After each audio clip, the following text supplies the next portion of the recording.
ಕಾನೂನಿನ ಮೂಲಕ ಸ್ಥಾಪಿತವಾದ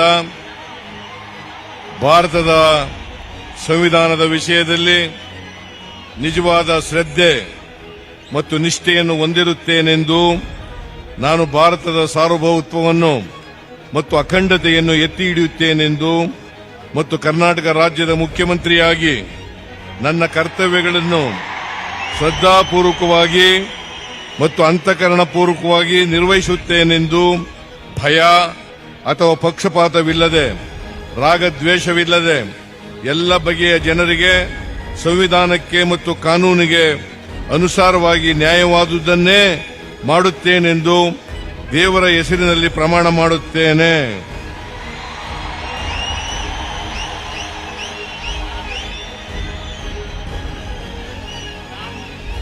ಸಿದ್ದರಾಮಯ್ಯ ಎಂಬ ಹೆಸರಿನ ನಾನು ಕರ್ನಾಟಕ ರಾಜ್ಯದ ಮುಖ್ಯಮಂತ್ರಿಯಾಗಿ ನನ್ನ ಪರ್ಯಾಲೋಚನೆಗೆ ತರಲಾಗುವ ಅಥವಾ ನನಗೆ ತಿಳಿದು ಬರುವ ಯಾವುದೇ ವಿಷಯವನ್ನು ರಾಜ್ಯದ ಮುಖ್ಯಮಂತ್ರಿಯಾಗಿ ನನ್ನ ಕರ್ತವ್ಯಗಳ ಯುಕ್ತ ನಿರ್ವಹಣೆಗೆ ಅಗತ್ಯವಾಗಬಹುದಾದ ಸಂದರ್ಭದಲ್ಲದೆ ಅನ್ಯಥಾ ಯಾರೇ ವ್ಯಕ್ತಿಗೆ ಅಥವಾ ವ್ಯಕ್ತಿಗಳಿಗೆ ಪ್ರತ್ಯಕ್ಷವಾಗಿ ಅಥವಾ ಪರೋಕ್ಷವಾಗಿ ತಿಳಿಸುವುದಿಲ್ಲ ಅಥವಾ ಬಹಿರಂಗಪಡಿಸುವುದಿಲ್ಲ ಎಂದು ದೇವರ ಹೆಸರಿನಲ್ಲಿ ಪ್ರಮಾಣ ಮಾಡುತ್ತೇನೆ.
सपक्ष विपक्ष ऊर्ध्वे G99 न्यूज।